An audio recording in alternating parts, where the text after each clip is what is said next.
우리는 지난주에 부활주일 새벽 촛불 예배와 주일 예배를 드리면서 예수님이 부활하시던 그날의 감격을 마음속에 다시 한번 되새겨보는 시간을 가졌습니다.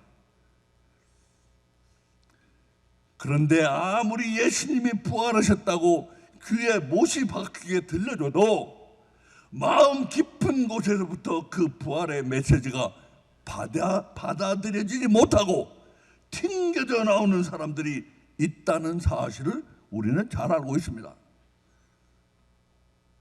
그런 사람들은 저 바깥 세상에만 있는 게 아니고 심지어는 교회 안에도 많이 있습니다.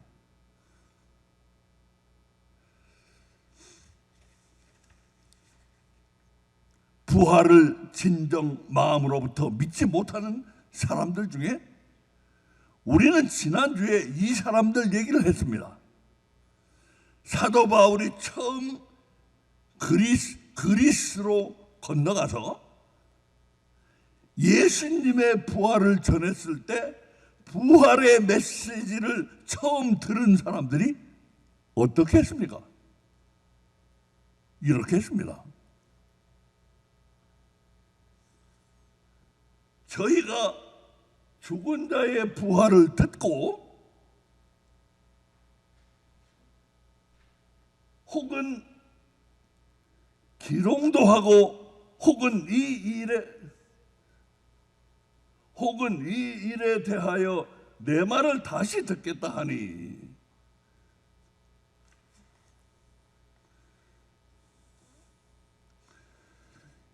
예수님의 부활을 전했더니 낄낄낄 웃었습니다.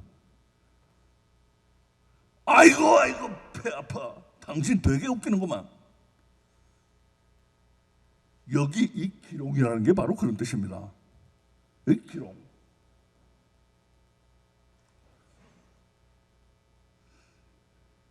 그 사람들이 이 일에 대하여 내 말을 다시 듣겠다. 이 일에 대하여 내 말을 다시 듣겠다 한 것이 부활의 메시지에 대한 무슨 관심이 생겨서 그런다고 생각했다가는 큰 오산입니다. 여기 있지 않습니까?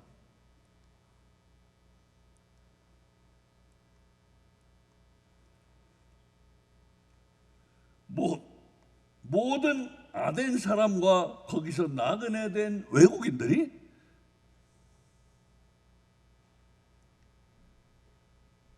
가장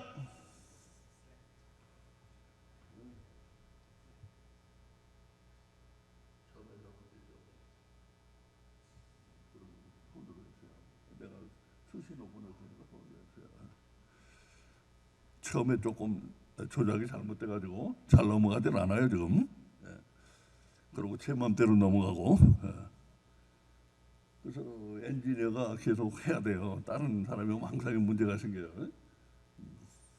우리가 지금 동영상을 제작하고 있어요. 요 부분을.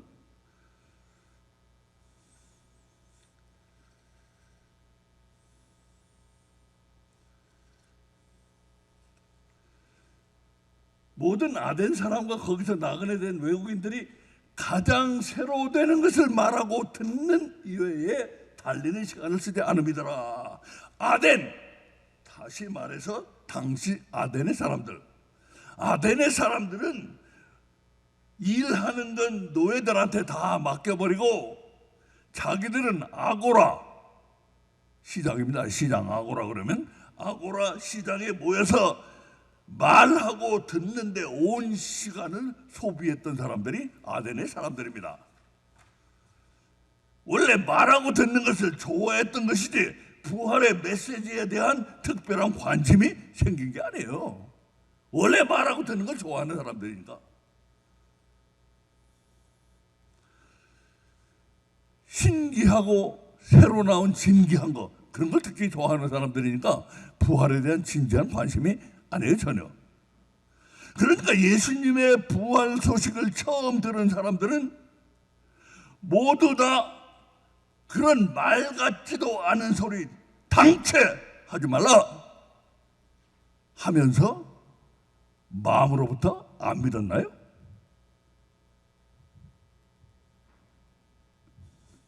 사실은 그렇지 않아요.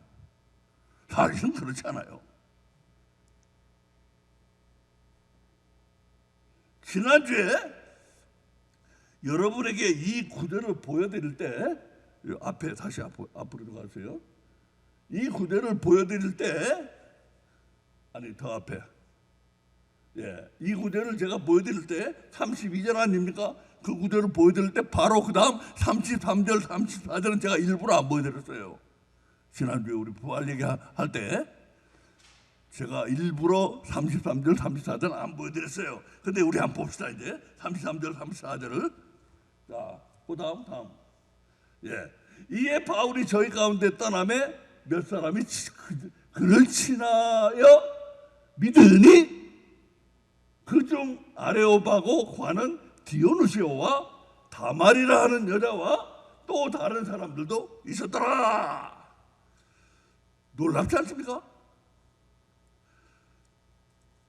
사람이든 짐승이든 식물이든 모든 살아있는 것은 단 지금까지 이 우주가 생겨나고 나서 지금까지 단 하나의 예외도 없이 다 죽었습니다. 다 죽었어요. 이 세상에 예외가 없는 법칙 딱 하나 이거예요. 죽는다는 거. 모든 살아있는 건 다 죽는다는 거. 그리고 한 번 죽으면 어쨌든 이 세상에는 그걸로 끝입니다.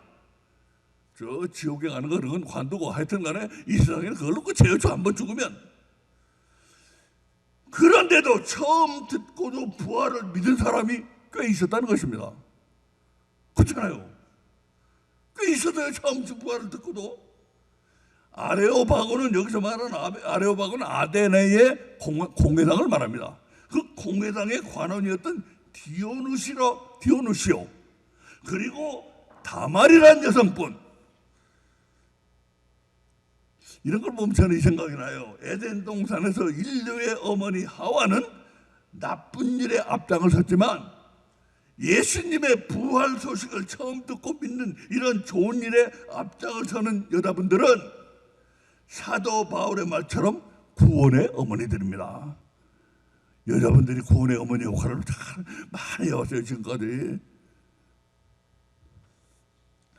그 밖에도 몇몇 다른 사람들도 부활의 메시지를 그야말로 듣자마자 대뜸 받아먹었어요. 그렇잖아요. 대뜸 받아먹었어요. 듣자마자. 왜 어떤 사람들은 나도 안 믿어지는 걸 어떻게 하는데 어떤 사람들은 예수님의 부활처럼 믿기 어려운 것을 듣자마자 덥석 받아먹습니까?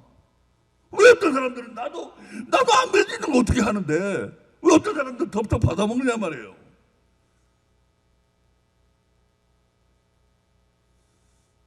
제 포인트를 이해하시겠죠? 왜 사람이 그렇게 다르냐 이거예요.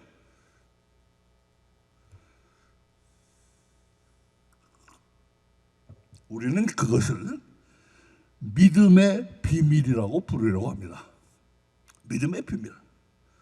그래서 오늘 우리 이야기는 믿음의 비밀 이야기입니다. 믿음의 비밀 이야기. 우리 설교는 전체가 이야기로 돼 있어요. 이야기로. 우리는 완전히 이야기로 바꿨어요.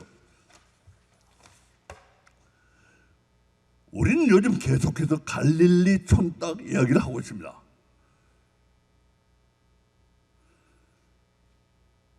심지어는 우리 교회 이름도 갈릴리 촌딱 교회로 바꿨으면 좋겠다고 생각하고 있어요. 갈릴리 촌딱 이야기를 하고 있어요.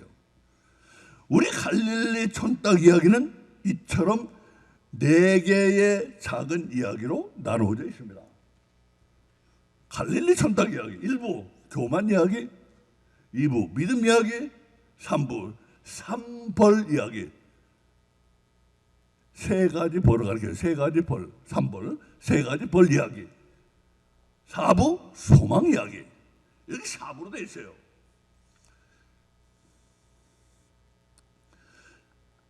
맨 앞에 페이지에도 나와 있는 것처럼 우리는 지금 2부 믿음 이야기를 하고 있어요. 믿음 이야기. 믿음 이야기를 하고 있어요. 2부 믿음 이야기를 지금 하고 있는데 우리 맨 앞에 제목에 나왔잖아요. 믿음 이야기라고. 믿음 이야기 4번이라고 나와 있는데 믿음 이야기를 하고 있어요. 근데 믿음 이야기 2부 믿음 이야기는 또 이처럼 더 작은 이야기들로 나눠져 있습니다. 2부 믿음 이야기. 첫 번째 겨자씨 믿음 이야기. 두 번째 어린애와 난장이를 비교한 이야기. 세 번째 마늘 두 쪽뿐인데 탈탈 털린 이야기. 그리고 오늘은 갈릴리 촌딱 이야기 중에서, 그러니까 이 첫 번째, 두 번째, 세 번째는 이미 했어요. 오늘은 갈릴리 촌딱 이야기 중에서 2부 믿음 이야기 중에서 믿음의 비밀 이야기를 하고 있는 중입니다. 지난 줄거리는 오늘 생략합니다. 시간이 없어서 생략하고 다음 주에 또 지난 줄거리 보여드리겠어요. 아주 중요한 믿음의 비밀이 있습니다. 이것은 예수님이 가르쳐 주신 것인데 우리 기독교는 이상하게도 예수님이 가르쳐 주신 믿음의 비밀에 대해서 주의를 안 하고 있어요.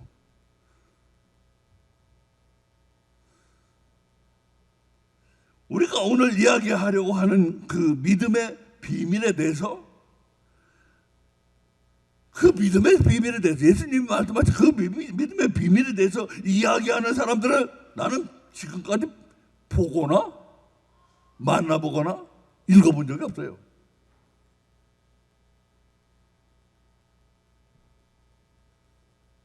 그렇다면 예수님이 이게 바로 내가 말하는 믿음의 비밀이라고 확실하게 꼭 집어서 말씀해 주신 적이 있습니까? 그러신 적은 없어요.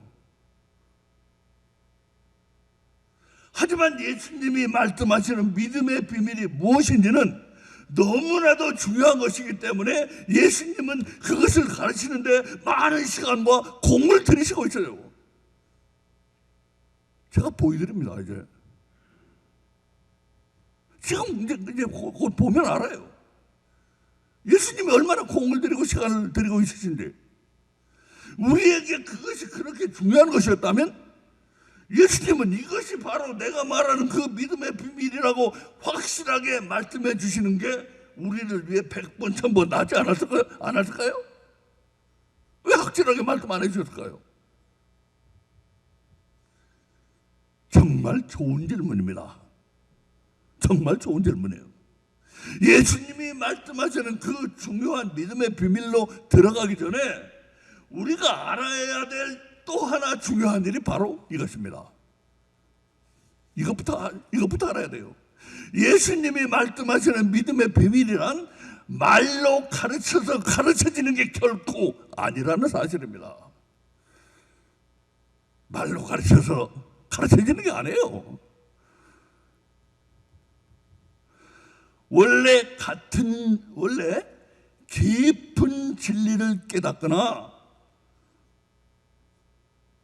도통하는 거, 우리 도통한다고 그래. 세상에 도통한다고 그러는데, 깊은 진리를 깨닫거나 도통하는 것은 한두 마디 말로 됩니까? 그게 한두 마디 말로 도통할 수 있어요? 깊은 진리를 깨달을 수 있어요? 한두 마디 말로?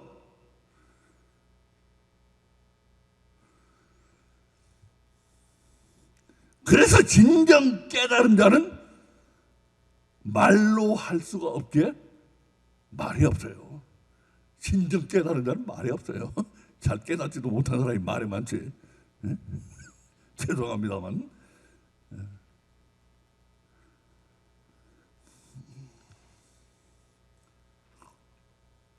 자, 그럼 말로 설명해서는 믿음의 비밀을 가르쳐 줄 수가 없습니다. 이야기를 함으로써만, 말로 설명하는 게 아니에요. 이야기, 스토리. 이야기를 함으로써만 그 엄청난 믿음의 비밀을 가르치는 게 아니라 가슴에서 가슴으로 전할 수가 있습니다. 아시겠어요? 이야기를 함으로써만, 스토리를 들려줌으로 인해서만 그 엄청난 믿음을 가르치는 게 아니고 가슴에서 가슴으로, 부섬 투 부섬, 가슴에서 가슴으로 전할 수가 있는 것입니다. 그래서 오늘도 우리의 이야기는 계속이 됩니다. 그래서 오늘도 우리는 이야기를 합니다. 가슴에서 가슴으로 전하기 위해서. 머리의 지식을 버리고 가슴에서 가슴으로 전하기 위해서.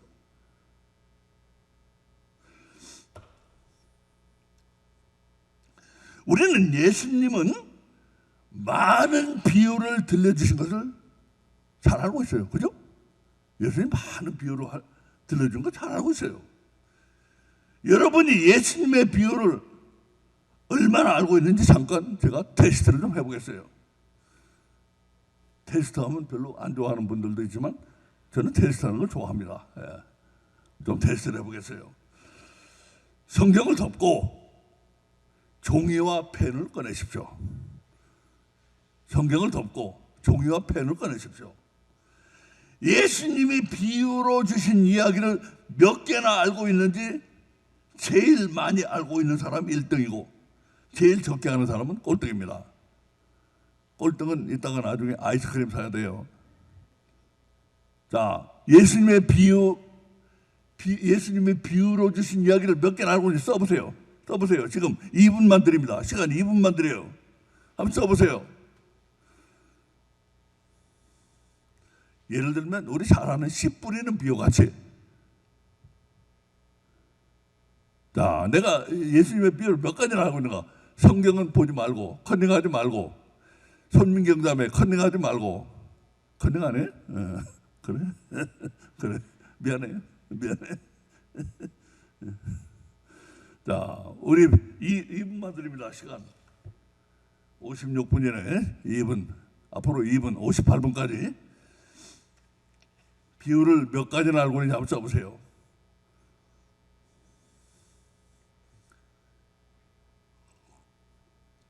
예수님의 비유 얼마나 많이 알고 있는지 한번 써보시라 이거예요.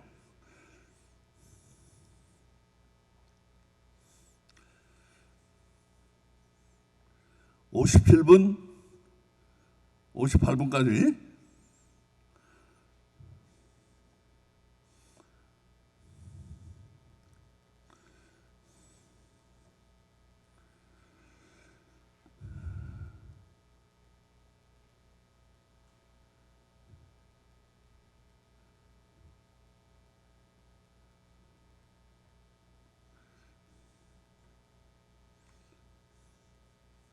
왜 이렇게 비유를 써보라고 그런가? 이유를 아시게 될 거예요.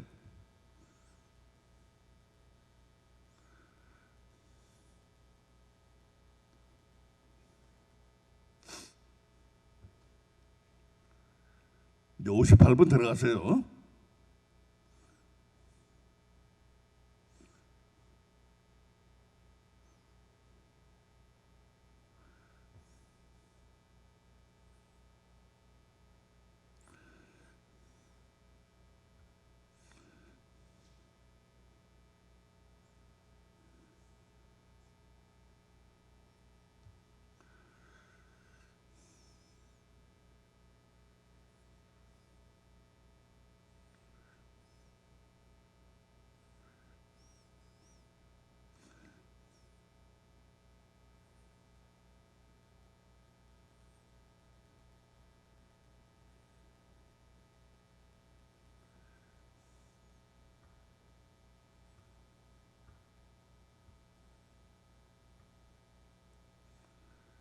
자, 시간 다 돼갑니다. 59분 땡. 자, 우리 손민경 자매 몇 개나 돼요? 세보세요.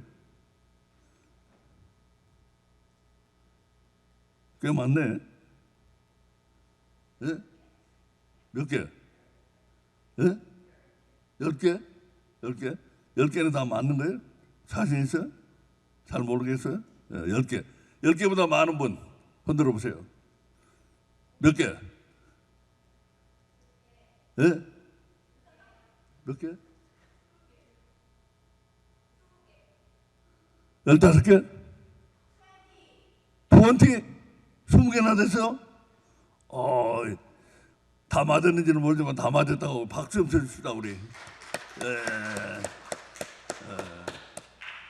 우리 요즘 박정남 지사님이 성경 발에 올랐어요. 성경 발에 올랐어. 그래가지고 성경에 지금 눈을 부릅뜨고 성경을 지금 뒤지고 있습니다. 자, 좋습니다. 20개. 자, 한번 보시기 바랍니다. 씨 뿌리는 비유, 천국 비유, 가라지 비유, 포도나무 비유, 무화과 나무 비유, 악한 소작인 비유. 이 다음부터는 비유를 뺐어요. 누룩, 잃어버린 양, 선한 사마리아인, 잃어버린 동전, 돌아온 탕자, 부자와 나사로, 불의한 재판관, 달란트 비유하고 문화 비유는 다릅니다. 알곡과 쭉정이, 숨은 보화, 값진 진주, 포도원 품꾼, 세술과 세부대, 혼인식, 열처녀, 어리석은 부자. 내용이나 이제 창고 크게 만들어 놓고 우리 이제 시사하는 이 어리석은 부자. 불의한 청지기, 불의한 재판관, 두 아들, 어리석은 건축자와 슬기로운 건축자, 양과 염소. 이게 28개예요. 그런데 실은 예수님 비유는 전체가 몇 개인지가 약간 불분명해요. 왜 그러냐면 이것을 같은 비유에 넣어야 될 것인가, 이 두 개를, 아니면 다른 비유로 봐야 될까, 그게 조금 불분명해서 정확한 숫자는 안 나오지만 대강 치면 37가지 정도 나옵니다. 비유가 37가지나 돼요. 이 성경에 나오는 비유가 이렇게 많이 나온다고요. 성경에 예수님의 비유가. 깜짝 좀 놀라세요. 왜 놀라지 않아서 깜짝 좀 놀라서 37가지나 나와요.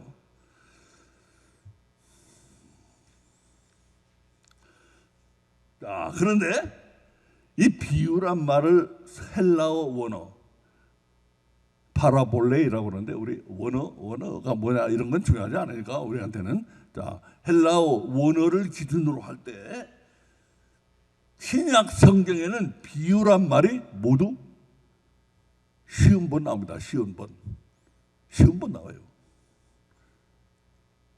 신약 성경에 비유란 말이 몇 번 나오나? 50번 나와요.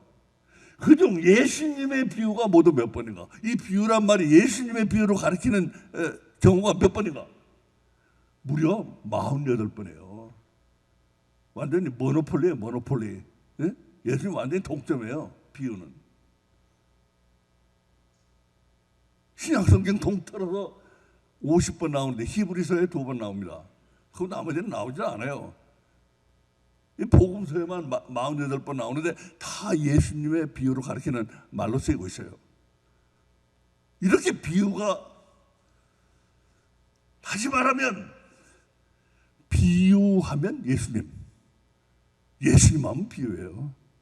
예수님 이퀄 비유. 여기를 보세요. 여기 한번 보시기 바랍니다. 실제로 말씀을 한번 보여드리겠어요. 이에 예수께서 여러 가지를 비유로 가르치시니 그 가르치시는 중에 저에게 이르시래. 예수님은 제자들을 가르치실 때 비유로 가르치셨다고 분명히 설명하고 있어요. 그죠? 비유로 가르쳤대요. 예수님은. 야, 나는 하나님의 아들이다, 하늘을 나라는 어떤 곳이다, 이게 아니고 비유로 가르치셨대요. 다 비유로. 성경은 심지어 이렇게까지 강력하게 말하고 있어요. 뭐라고? 그 다음 부분 마태복음 13장 34절, 예수께서 이 모든 것을 무리에게 비유로 말씀하시고 비유가 아니면 아무것도 말씀하시지 아니하셨으니. 비유가 아니면 아무 말씀도 안 하셨다고 할 정도니 말 다 한 거 아닙니까? 비유가 아니면 아무 말씀도 안 했대요. 말 다 한 거죠 뭐. 그러니까 예수님은 비유면 예수님. 그러니까 분명히 알 수 있는 것은 주님이 비유와 비유를 통한 가르침을 절대 강조하셨다는 사실입니다. 이거 부정할 수 없는 사실이에요.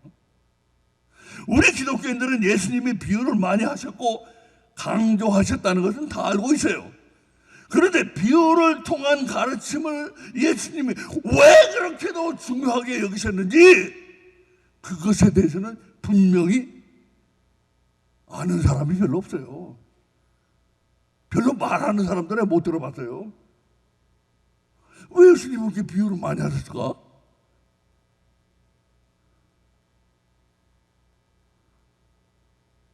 나도 책은 좀 읽었지만 본 적이 없어요. 왜 그렇게 예수님이 비유를 많이 하셨는가? 예수님이 개인적인 취향 때문에 그냥 그러셨나 보다 할 뿐이에요. 뭐 사람마다 개인적인 취향이 있으니까 예수님도 개인적인 취향이 좀 비유가 좋았나 보지. 하지만 이것은 미안하지만 아주 멍청한 생각입니다. 예수님이 비유를 통한 가르침을 강조하셨다는 바로 그 사실 자체가 중요한 가르침이에요. 그게 바로 예수님 비유를 통한 가르침을 그렇게도 강조하셨다는 게 그게 바로 중요한 가르침인데 그 중요한 가르침을 waste away, 낭비, 놓쳐버리고 있어요.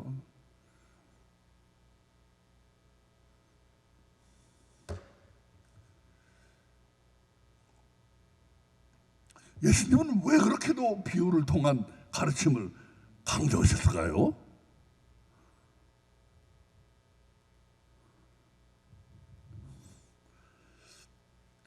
어떤 사람은 이 구절을 아마 떠올릴지도 모릅니다. 예수님 왜 이렇게 비유로 강조하셨지? 얼른 이 구절이 떠오를지도 몰라요. 가라사대 하나님 나라의 비밀을 아는 것이 너희에게는 허락되었으나 다른 사람에게는 비유로 하나니 이는 저희로 보아도 보지 못하고 들어도 깨닫지 못하게 하려 함이라.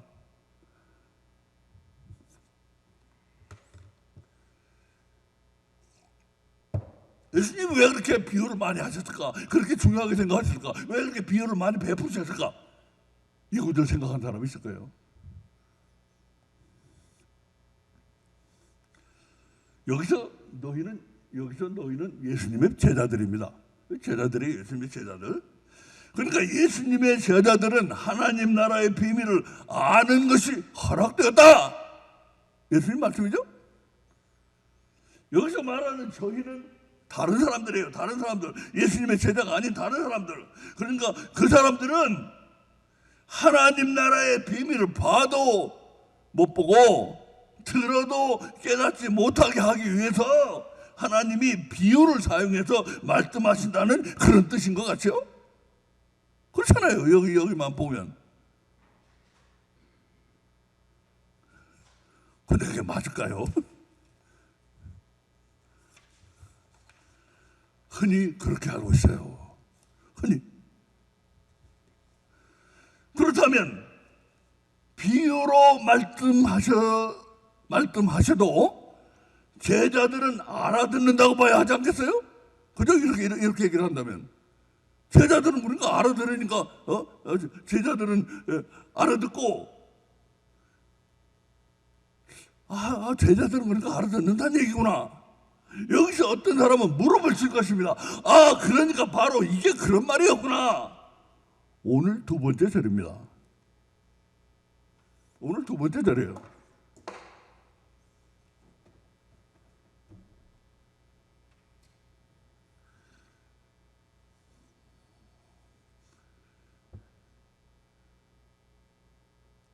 그러므로 너희가 어떻게 듣는가 스스로 삼가라. 누구든지 있는 자는 받겠고 없는 자는 그 있는 줄로 아는 것까지 빼앗기려 하시니라. 그러니까 제자들은 여기서 말하는 있는 자들이기 때문에 천국의 비밀이 주어졌다는 말이구나.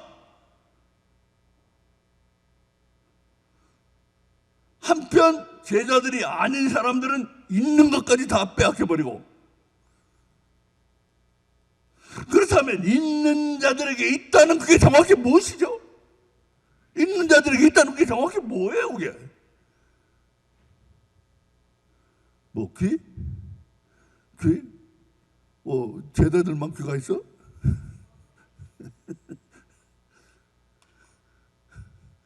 듣는 거 조금 기다려보세요. 조금 기다려봐. 좋아요. 트라이는 좋아요. 나이스 트라이.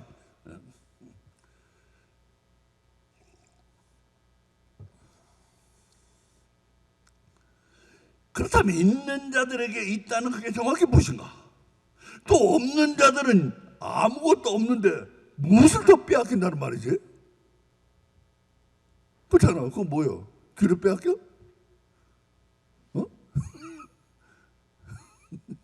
귀가 있으니까 천국의 비밀을 허락하셨고, 귀가 없어도 귀를 빼앗겨?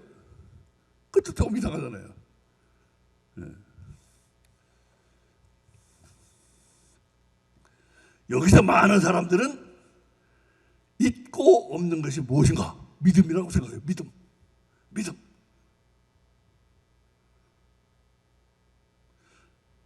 그래서 어떤 사람들은 그런 것도 말하죠. 믿음에서 믿음으로 이르게 하나니 하는 구절도 인용을 합니다. 믿음이라고 생각해요. 제자들은 믿음이 있기 때문에 천국 비밀을 아는 은혜를 주셨다.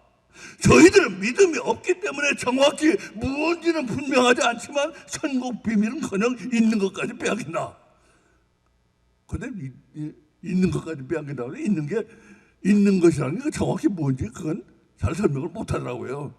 누구나 다 설명을 못 해요. 그건. 하여튼 간에 뭔가 있는 것까지 빼앗기고 믿음이 없기 때문에, 그리고 믿음이 있기 때문에 천국 비밀을 아는 은혜를 주셨다. 그런 뜻이다. 땡, 종 쳤어요, 이제.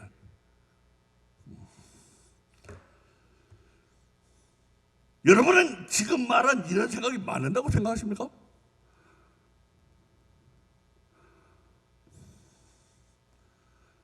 전혀 틀렸습니다. 전혀 틀렸어요. 그지? 민정담에 전혀 틀렸어.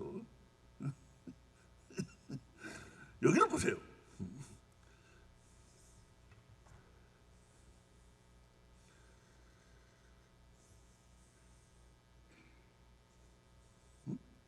이거 아닌데? 자, 여기 보세요. 예수께서 홀로 계실 때 함께한 사람들이 12제자로 더불어, 예수님의 제자들 중에 제자들 아니에요? 12제자? 12제자로 더불어 그 비유들을 묻자오니, 자, 제자들은 믿음이 있는 자들이므로 예수님의 비유로 말씀하셔도 알아듣는다고 했는데, 여기를 보세요. 예수님의 비유가 무슨 뜻인지 제자들이 귀에 쏙쏙 들어온다고 합니까? 그렇게 귀에 쏙쏙 들어오면 그 비유들이 무슨 뜻인지 왜 조용한 자리에서 예수님께 여쭤볼 필요가 있어요? 응? 제자들도 잘 몰라. 제자들도. 이게 심오한 얘기예요. 그렇게 조금 이따 보여드릴게요. 그렇게 빤한 얘기가 아니에요. 오히려 제자들 아닌 사람들이 저희들이 예수님의 비유를 알아듣었다는 말씀도 있잖아요. 저희가 제자들 아닌 사람들 예수의 이 비유는 자기들을 가리켜 말씀하신 줄 알고 잡고자 하되 무리를 두려워하여 예수를 보내도가 아니라,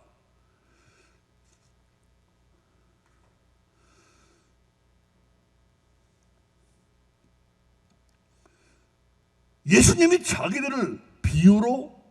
예수님의 비유로 자기들을 모욕했다고 이를 갈았다고 그러잖아요. 붙잡아가지고 돌로 쳐버리려고 했는데 사람들이 폭동이 일어나가 봐 슬그머니 갔다고 그러잖아요. 이를 갈며. 알아들었어요, 이 사람들은. 그러니까 우리가 생각하는 것처럼 이런 공식이 전혀 아니란 것을 알아야 합니다. 이런 공식이 전혀 아니에요. 이런 뻔한 공식이 아니에요. 있는 자 믿음 비유로 알아듣는다. 없는 자 믿음이 없어. 비유를 못 알아듣는다. 이런 뻔한 공식이 아니라 이거예요. 있는 자 믿음이 있는데 비유를 못 알아듣잖아요. 제자들도. 또 없는 자가 믿음도 없는데 비유를 알아듣고도 이를 갈잖아요. 그러니까 이런 뻔한 공식이라고 볼 수가 없다 이거예요. 안 그래요? 그래요, 안 그래요? 염전도사. 그렇죠? 이런 뻔한 공식이라고 볼 수가 없는 거예요.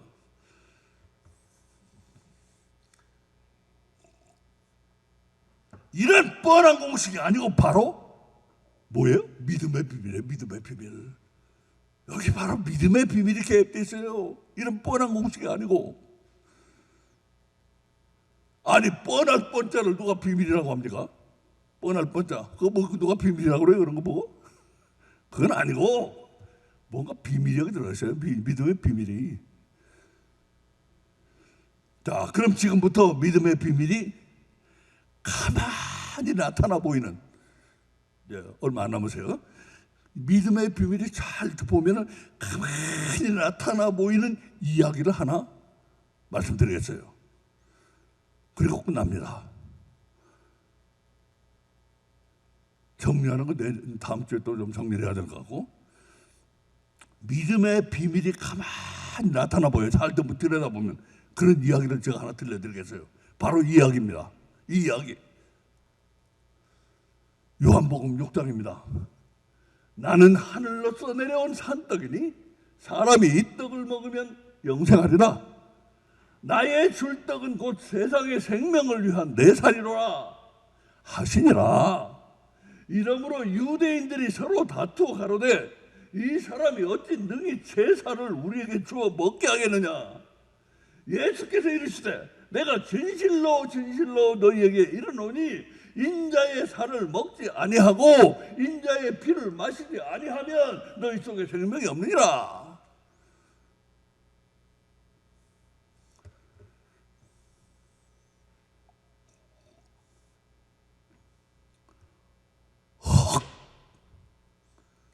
자기 살을 먹어야 한다고. 이 사람 정신 도는 사람 아니야? 자기 살을 먹어야 하는데 이 사람 정신 도는 사람 아니야? 근데 예수님 한술 더 뜹니다. 자기 피까지 마셔야 한다네. 아니 피를 마셔? 구약성경에서 하나님이 아무 피도 마시지 못하게 하셨고 마시려면 내 목숨 내놓고 마시려고 그랬는데 그 피를 마시라니 이 사람 자기 말처럼 하나님께서 온 사람 맞아?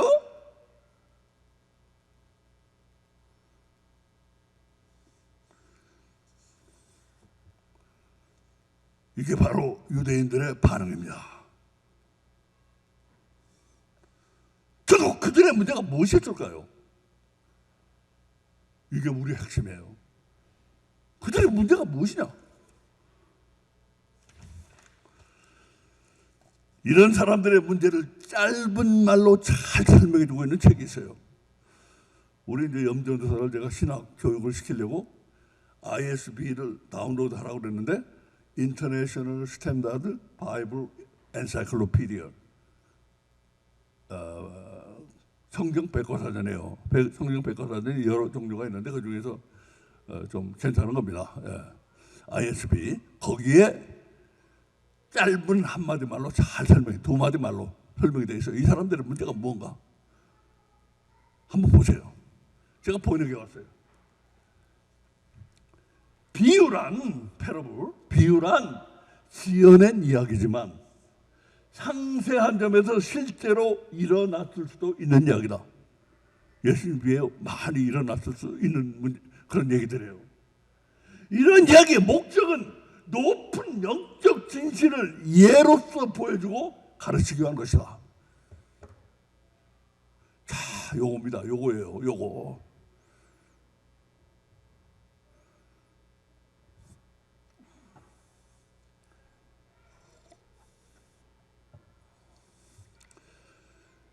예수님의 살과 피를 먹고 마셔야 된다는 말을 들은 유대인들의 문제가 무엇이었을까요? 높은 높은 영적 진실을 버리고 이야기의 물질 세계 부분, 육적인 부분, 그걸 붙잡고 트집을 잡고 있는 거예요. 그걸 붙잡고 꼬투리를 잡고 있어요.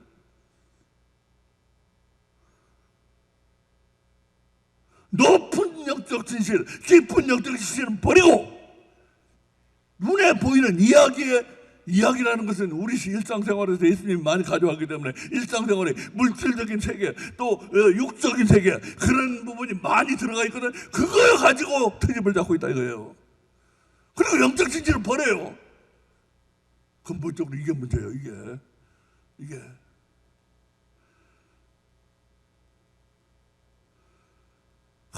그 높은 영적 진실에 감동을 받고 깊은 영적 진실에 눈물이 흐르는 게 아니고 요거 아니야. 요건 요렇게 되고 요건 요렇게 되는 거 아니야. 이거 이렇게 되면 어떻게 되는 거야 이거. 그런 것만 따지고 있어요.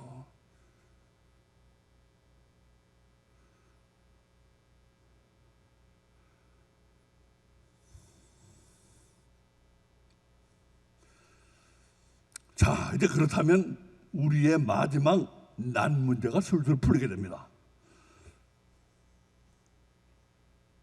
자, 이게 우리의 마지막 난 문제인데, 그러므로 너희가 어떻게 되는가 스스로 상관하. 누구든지 있는 자는 받겠고 없는 자는 그 있는 줄로 아는 것까지 빼앗기라. 여기서 있는 자가 뭐고 없는 자는 뭐고 받는 건 뭐고 또 빼앗기는 건 뭐고, 이게 우리 마지막 난 문제예요. 이 문제가 수루루 풀려버려요. 있는 자 없는 자는 믿음이 있고 없고도 아니고 알아듣고 못 알아듣고도 아니고 여기 있잖아요. 어떻게 듣는가의 문제라고. 어떻게 듣는가의 문제예요. 어떻게 듣는가의 문제.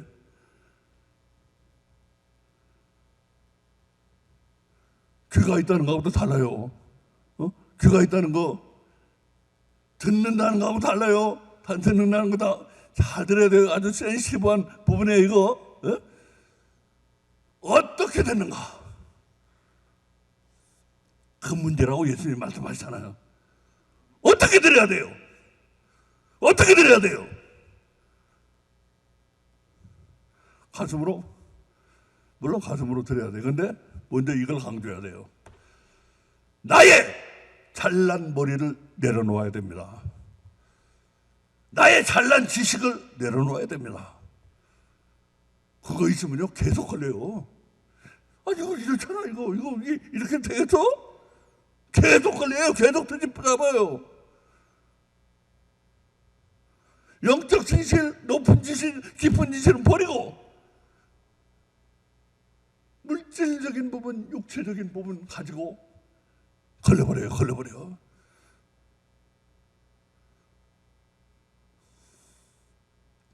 이걸 내려놓지 못하면 제사를 어떻게 뜯어먹느냐? 유대인도 그러잖아요. 제사를 내가 어떻게 뜯어먹느냐? 쓸데없는 것만 가지고 트집을 잡고 깊은 영적 진리, 높은 진리는 다 놓쳐버려요. 그리고는 마귀의 자식, 어둠의 자식이 되어버리는 거예요. 다른 선택이 뭐 있습니까? 마귀의 자식, 어둠의 자식 되는 것밖에 뭐 있어요? 물질적인 차원, 육체적인 차원에서 요것이 이렇게 되고 이렇게 되는데 이거 어떻게 이렇게 될 수가 있어? 이런 것만 따지고 있다. 어떻게 내가 지사를 뜯어먹어? 지피를 내가 어떻게 마셔?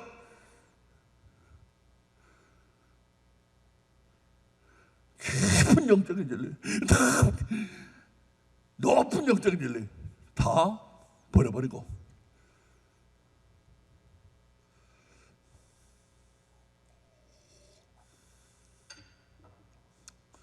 자 이제 마지막으로, 오늘 시간이 없어서 더 이렇게 좀 갔으면 좋겠는데 많이는 못합니다. 마지막으로 우리에게는 아직도 한 가지 의문이 남아있어요. 제자들은 갈릴리 촌땅이었어요. 그래서 자기 지식을 내세워 트집을 잡고 까다롭게 굴지 않았어요. 이게 갈릴리 촌땅이에요. 자기 지식을 내세워서 까다롭게 굴고 트집을 잡고 이러지 않는 게 바로 갈릴리 촌딱이에요. 그래서 예수님이 갈릴리 촌딱을 택해서 자기 제자들을 삼으신 거라. 그래가지고 오늘 아까 말씀 요한복음 6장에 나온 그 말씀, 내 살을 먹고 피를 마셔라 하는 바람에 다 따라가 버렸다고 하잖아요. 다 따라가 버렸는데 끝까지 남은 베드로가 이렇게 말했어요. 이러므로 제자 중에 많이 물러가고 다시 그와 함께 다니지 아니하더라. 예수께서 12제자에게 이르시되 너희도 갈래? 시몬 베드로가 대답하되 주여, 영생의 말씀이 계시매 우리가 누게로 가오리까? 우리가 주는 하나님의 거룩하신 자신 줄 믿고 알아삼나이다. 베드로가 이걸 다 알았을까요? 이게 신학적으로 이게 무슨 뜻이고 영생의 말씀이 신학적으로 무슨 뜻이고 이걸 알았을까요? 베드로는 이 당시에 몰랐다고 보고 있어요. 그러나 그는 예수님의 이야기와 비유를 듣는 동안에 뭐가 그 안에 들어간 거예요.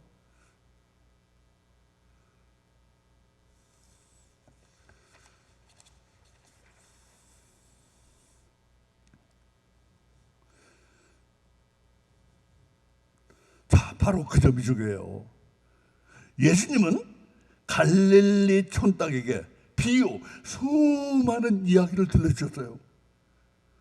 그들은 갈릴리 촌딱이므로 트집을 잡고 물질적인 차원, 육체적인 차원의 문제를 가지고 트집을 잡고 거부하고 그러지 않고 받아들였어요. 이 베드로처럼. 근데 거기에 모르는 것이 많아. 의문도 많고. 아까 얘기했잖아요. 제자들 모르는 거 많이 있어요. 알아듣지도 못하는 거 많고. 그러니까 마음속에 의문이 많이 있었어요. 그러나 이야기 자체가 가슴 속에 스며 들어갔어. 그게 무슨 말씀입니까? 의문이 있는 상태로 가슴 속에 스며 들어갔어요. 그러다가 예수님이 부활하셨네. 40일을 다니시면서 제자들을 다시 가르쳤어요. 그때 가슴 속에 스며 들어간 이야기들이 다 이제 나오기 시작한 거예요. 이런 의미가 있었구나, 이거. 예수님이 바로 이걸 가르쳤구나. 그러면서 그들은 가슴이 벌렁벌렁하고 뜨거워지고, 그래가지고 주를 위해 죽을 작정을 한 겁니다. 그래서 가슴 속에 비유로 예수님이 이야기를 넣어주셨어요. 여기 이야기를 스며들어가 있었어요. 머리의 지식이 아니고 이야기로 스며들어가 있었어요. 근데 그걸 머리의 지식으로 받는 사람들은 까닭스럽게 따지고 트집 잡고 거부해버리고. 그러니까 세 가지 종류의 사람이 있었어요. 예수님의 제자들은 나중에 예수님이 따로 불러가지고 의미를 가르쳤다고 했어요. 이건 이런 의미고 이건 저건 의미다. 왜? 제자들은 빨리 가르칠 필요가 있으니까. 그래가지고 제자들은 특별한 양성 프로그램을 받은 거예요. 그 이야기들을 가슴에 집어넣어주고, 그리고 그 의미에 대해서 가르쳐줬어요. 그러나 그것을 아직도 모르는 분이 너무 많아요. 의문이 많고.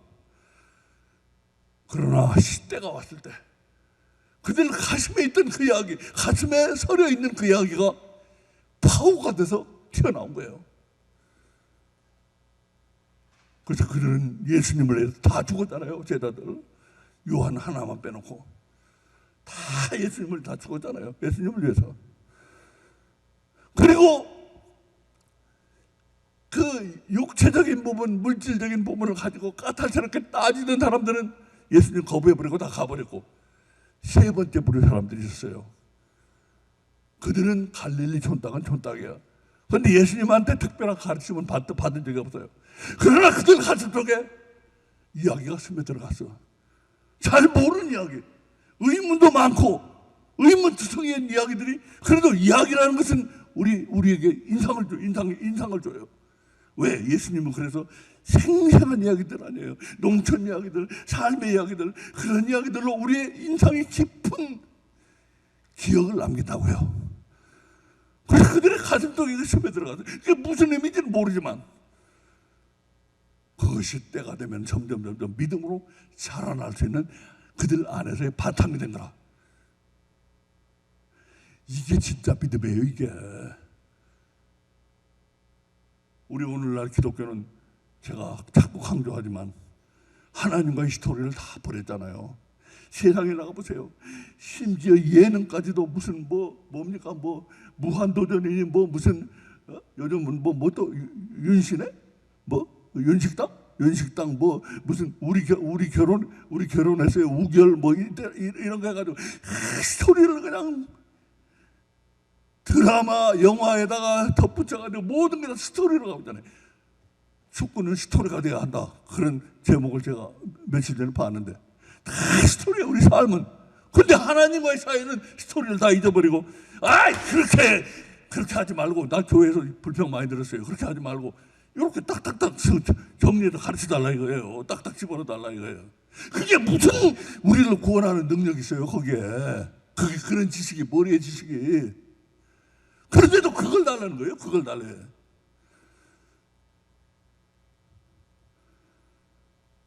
우리는 완전히 거꾸로 가고 있습니다. 거꾸로 가고 있어요. 그래서 갈릴리 천당으로 돌아가자는 게 우리의 목표이고 운동인데, 나도 모릅니다. 얼마나 성공하는지 나도 몰라요. 그거에도 거부하는 사람들이 많이 있으니까. 잘 몰라요. 나도 잘 모르지만 하여튼 하나님이 그 소명을 주셨으니까 내가 쓰러지는 날까지는 하려고 합니다. 갈릴리 천당으로 돌아가야 된다 우리. 자, 우리 기도 드리겠습니다.